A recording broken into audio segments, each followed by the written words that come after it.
ಹಲವು ಆರೋಪಗಳನ್ನು ಎದುರಿಸ್ತಾ ಇರುವಂತಹ ರಾಜ್ಯ ಸರ್ಕಾರದ ಮೇಲೆ ಮತ್ತೊಂದು ಗಂಭೀರ ಆರೋಪ ಕೇಳಿಬರ್ತಾ ಇದೆ. ಅದು ಕೂಡ ರಾಜ್ಯದ ಆಡಳಿತ ಪಕ್ಷದ ಶಾಸಕರೇ ಮಾಡಿರುವ ಆರೋಪ. ರಾಜ್ಯ ಸರ್ಕಾರದ ವರ್ಗಾವಣೆ ಬಾಂಬ್ ಹಾಕಿದ್ದಾರೆ ಶಾಸಕ. ರಾಜ್ಯದಲ್ಲಿ ವರ್ಗಾವಣೆ ದಂಧೆ ಅವ್ಯಾಹತವಾಗಿ ನಡೀತಾ ಇದೆ ಅಂತ ಕೊಪ್ಪಳದಲ್ಲಿ ಶಾಸಕ ಬಸವರಾಜ ರಾಯರೆಡ್ಡಿ ಸ್ಫೋಟಕ ಹೇಳಿಕೆ ಕೊಟ್ಟಿದ್ದಾರೆ. 1985ರಿಂದಲೇ ರಾಜ್ಯದಲ್ಲಿ ವರ್ಗಾವಣೆ ದಂಧೆ ನಡೀತಿದೆ. ವರ್ಗಾವಣೆ ದಂಧೆಯನ್ನ ಕಂಟ್ರೋಲ್ ಮಾಡಬೇಕು. ಈ ಬಗ್ಗೆ ಸಿಎಂ ಸಿದ್ದರಾಮಯ್ಯ ಕಾನೂನನ್ನ ಮಾಡ್ತಾರೆ ಅಂತ ಮುಖ್ಯಮಂತ್ರಿಗಳ ಆರ್ಥಿಕ ಸಲಹೆಗಾರ ಮಾತನಾಡಿದ್ದಾರೆ. ಕಟ್ಟುನಿಟ್ಟಿನ ವರ್ಗಾವಣೆಯ ಮಾರ್ಗಸೂಚಿ ಜಾರಿಗೆ ಸರ್ಕಾರ ಸಿದ್ಧವಾಗಿದೆ. ಆದರೆ ಮಾರ್ಗಸೂಚಿ ರೂಪಿಸೋದಕ್ಕೆ ಕೆಲವು ಸಮಸ್ಯೆಗಳು, ಅಡ್ಡಿ ಆತಂಕಗಳು ಎದುರು ಬರ್ತಾ ಇವೆ ಅಂತ ವರ್ಗಾವಣೆ ದಂಧೆ ಬಗ್ಗೆ ಮಾತನಾಡಿದ್ದಾರೆ. ಯಾರು? ಕಾಂಗ್ರೆಸ್ನ ಶಾಸಕರೇ. ರಾಜ್ಯ ಸರ್ಕಾರದಲ್ಲಿ ವರ್ಗಾವಣೆ ದಂಧೆ ಬಹಳ ಅವ್ಯಾಹತವಾಗಿ ನಡೀತಾ ಇದೆ. ಕಳೆದ 1 ವರ್ಷದಿಂದ ಅಧಿಕಾರದಲ್ಲಿರುವಂತಹ ಕಾಂಗ್ರೆಸ್ನ ಶಾಸಕರಾಡಿರುವಂತ ಮಾತಿದು. ಕೇಳಿಸ್ಕೊಳ್ಳಿ ರಾಯರೆಡ್ಡಿ ಅವರ ಮಾತು. ನೋಡಿ, ನಾ ವರ್ಗಾವಣೆ ಬಗ್ಗೆ ಹೇಳಿದ್ದೇನೆ. ವರ್ಗಾವಣೆ ನೋಡಪ್ಪ, ಇದು ರಾಜ್ಯದಲ್ಲಿ 85ರ ದಶಕದಿಂದ ಅವ್ಯಾಹತವಾಗಿ ನಡೆದಿದೆ. ನಾನು ಅದನ್ನು ಓಪನ್ ಆಗಿ ಹೇಳಿದ್ದೆ. ಇದನ್ನು ಕಂಟ್ರೋಲ್ ಮಾಡಬೇಕು. ಇದು ರಾಜ್ಯದಲ್ಲಿ ಒಂದು ದೊಡ್ಡ ಇಂಡಸ್ಟ್ರಿ ಆಗಿದೆ ಅಂತ ಹೇಳಿಲ್ವಾ ನಾನು ಅವತ್ತು? ಇದು ಕಂಟ್ರೋಲ್ ಮಾಡಬೇಕು. ಹಿಂಗಾಗಿ ಇಂಥ ಪ್ರಕರಣಗಳು ಆಗ್ತಾ ಇರ್ತವೆ.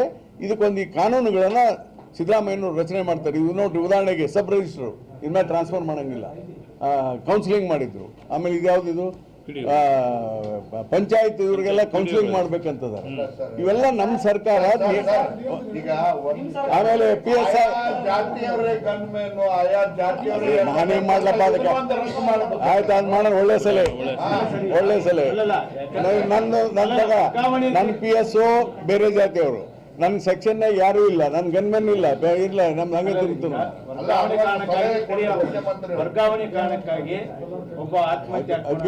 ವರ್ಗಾವಣೆ ವಿಚಾರದಲ್ಲಿ ಕಟ್ಟುನಿಟ್ಟಿನ ಒಂದು ಮಾರ್ಗಸೂಚಿಯನ್ನ ಸರ್ಕಾರ ಸಿದ್ದರಾಮಯ್ಯನವರು ಮಾಡಲಿಕ್ಕೆ ತಯಾರಾಗಿದ್ದಾರೆ.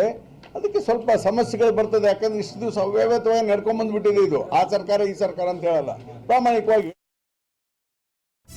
ರಾಜ್ಯ ಸರ್ಕಾರದ ಮೇಲೆ ವರ್ಗಾವಣೆ ಬಾಂಬ್ ಹಾಕಿದ್ದಾರೆ ಕಾಂಗ್ರೆಸ್ನ ಶಾಸಕರು. ಅದರ ಜೊತೆಗೆ ಸರ್ಕಾರದ ಮೇಲೆ ಆರೋಪ ಮಾಡಬೇಕು ಅಂತಾನೆ ಮಾತನಾಡ್ತಾ ಇದ್ದಾರೆ. ಯಾವ ವಿಚಾರಕ್ಕೆ? ಮೂಢ ಆರೋಪದ ಮೇಲೆ, ಮೂಢ ಹಗರಣದ ಆರೋಪದ ಮೇಲೆ.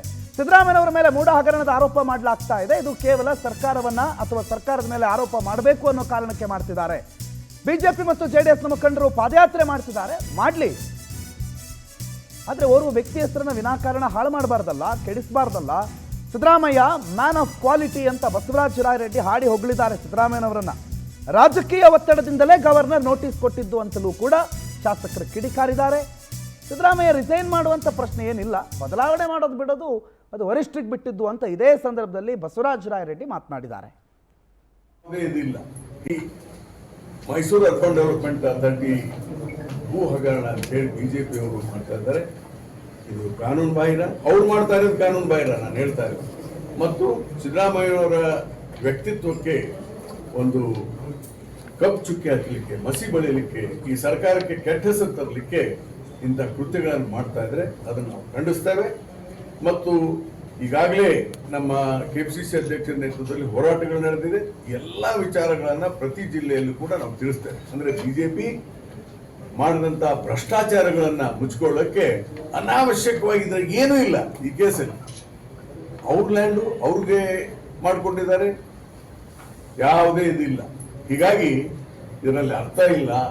ಅದಕ್ಕೆ ಏನಾದರೂ ಆದರೆ ನಾವೊಂದು ನಿರ್ಣಯ ಮಾಡಿದ್ದೇವೆ. ಕಾಂಗ್ರೆಸ್ಸಿನ ಎಲ್ಲ ಶಾಸಕರು ಮತ್ತು ಇವರು ನಾವು ಸಿದ್ದರಾಮಯ್ಯನವ್ರ ಪರವಾಗಿ ಗಟ್ಟಿಯಾಗಿ ನಿಲ್ತೇವೆ, ಹೋರಾಟ ಮಾಡ್ತೇವೆ, ಕಾನೂನು ಹೋರಾಟ ಮಾಡ್ತೇವೆ. ಮತ್ತು ಅದರಲ್ಲಿ ವಿಷಯ ಏನಪ್ಪ, ನಾವು ಇಷ್ಟೆಲ್ಲ ಮೇಲ್ಜಾತಿಯವರು ಇದ್ರೂ ಕೂಡ ಒಬ್ಬ ಹಿಂದುಳಿದ ವರ್ಗದ ವ್ಯಕ್ತಿ ಇಷ್ಟೊಂದು ಜನಪ್ರಿಯನಾಗಿ ಮತ್ತೆ 2ನೇ ಸಲ ಮುಖ್ಯಮಂತ್ರಿ ಆದ ಅನ್ನೋದು ಹೊಟ್ಟೆ ಕಿಚ್ಚು ಬಹಳ ಜನ ಬಿಜೆಪಿಯವ್ರಿಗಿದೆ. ನಿಮ್ಗೆ ಗೊತ್ತಿದೆ, JDS ಬಿಜೆಪಿ ಇದು ಕಮ್ಯುನಲ್ ಪಾರ್ಟೀಸ್. ಅಲ್ಲಿರೋರೆಲ್ಲ ಲೀಡರ್ಸ್ಗಳೆಲ್ಲ ಮೇಜರ್ ಕಮ್ಯುನಿಟಿ ಲೀಡರ್ಸ್. ಅದಕ್ಕೆ ಹಿಂಗಾಗಿ ಅನಾವಶ್ಯಕವಾಗಿ ಹಿಂದುಳಿದ ವರ್ಗದ ಬಗ್ಗೆ, ಪರಿಶಿಷ್ಟ ಜಾತಿಯವ್ರ ಬಗ್ಗೆ ಇಲ್ಲಸಲ್ಲದ ಆರೋಪಗಳನ್ನು ಮಾಡೋದು ಇದು ಸರಿಯಲ್ಲ. ಜನಪ್ರಿಯ ಮುಖ್ಯಮಂತ್ರಿ ಇದ್ದಾರೆ. ಹೀಗಾಗಿ ನಮ್ಮ ಕಾಂಗ್ರೆಸ್ಸಿನ ಲಿಂಗಾಯತ್ ಶಾಸಕರೆಲ್ಲರೂ ನಾವು ತೀರ್ಮಾನ ಮಾಡಿದ್ದೇವೆ, ಯಾವುದೇ ಪರಿಸ್ಥಿತಿಯಲ್ಲಿ ಸಿದ್ದರಾಮಯ್ಯನವ್ರಿಗೇನೆ ಬೆಂಬಲ ಕೊಡಬೇಕು. ನಾವು ಸಿದ್ದರಾಮಯ್ಯ ಒಬ್ಬ ಜನಪ್ರಿಯ ವ್ಯಕ್ತಿ.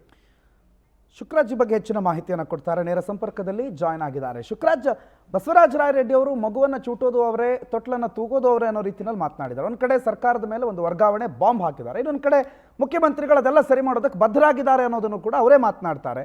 ಏನೇನಂದ್ರು ಇವತ್ತು ಬಸವರಾಜ ರಾಯರೆಡ್ಡಿ? ಶುಕ್ರಾಜ್ ಎಸ್, ಖಂಡಿತ ಪ್ರಣವ್. ಏನಂತಂದ್ರೆ ಇಷ್ಟು ದಿನ ವರ್ಗಾವಣೆ ದಂಧೆ ಬಗ್ಗೆ ಪ್ರತಿಪಕ್ಷಗಳು ಮಾತಾಡ್ತಾ ಇದ್ರು, ಪ್ರತಿಪಕ್ಷದ ನಾಯಕರುಗಳು ಕೂಡ ಮಾತಾಡ್ತಾ ಇದ್ರು. ಈ ಒಂದು ಕಾಂಗ್ರೆಸ್ ಸರ್ಕಾರ ಬಂದಾಗಿನಿಂದ ವರ್ಗಾವಣೆ ದಂಧೆ ಯಥೇಚ್ಛವಾಗಿ ನಡೀತಾ ಇದೆ.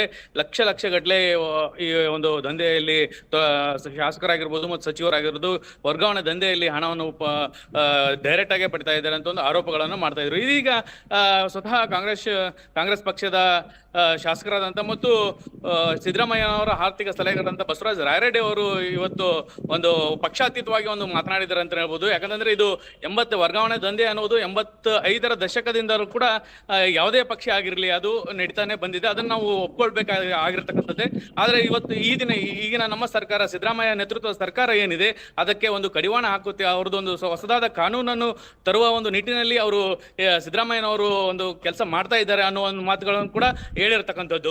ಎಲ್ಲೋ ಒಂದ್ ಕಡೆ ನೋಡಿದ್ರೆ ಈ ಒಂದು ವರ್ಗಾವಣೆ ದಂಧೆಗೆ ಏನು ಇವತ್ತು ಯಾದಗಿರಿ ಪೊಲೀಸ್ ಠಾಣೆಯ ಒಂದು PSI ಅವರು ಒಂದು ಏನು ಆತ್ಮಹತ್ಯೆ ಆಗಿದೆ ಅಂತ ಏನೊಂದು ಪ್ರಕರಣ ಇದೆ. ಅದಕ್ಕೆ ಸಂಬಂಧಪಟ್ಟಂತೆ ವರ್ಗಾವಣೆಯಲ್ಲಿ ಸಾಕಷ್ಟು ಲಕ್ಷ ದುಡ್ಡು ಕೇಳ್ತಿದ್ದಾರೆ ಅಂತ ಏನು ಈಗ ಪರಶುರಾಮ್ PSI ಅವರ ಕುಟುಂಬದವರು ಆರೋಪ ಮಾಡ್ತಿದ್ದಾರೆ. ಎಲ್ಲ ಒಂದ್ ಕಡೆ ಇದು ಸತ್ಯಕ್ಕೆ ಹತ್ತಿರವಾಗಿದೆ ಇವತ್ತು ಬಸವರಾಜ ರಾಯರೆಡ್ಡಿ ಅವರು ಹೇಳಿರ್ತಕ್ಕಂಥದ್ದು ಅನ್ನೋ ಒಂದು ಈಗ ಸ್ಪಷ್ಟವಾಗಿ ನಮಗೆ ಗೋಚರಿಸಿದೆ ಅಂತ ಹೇಳ್ಬೋದು.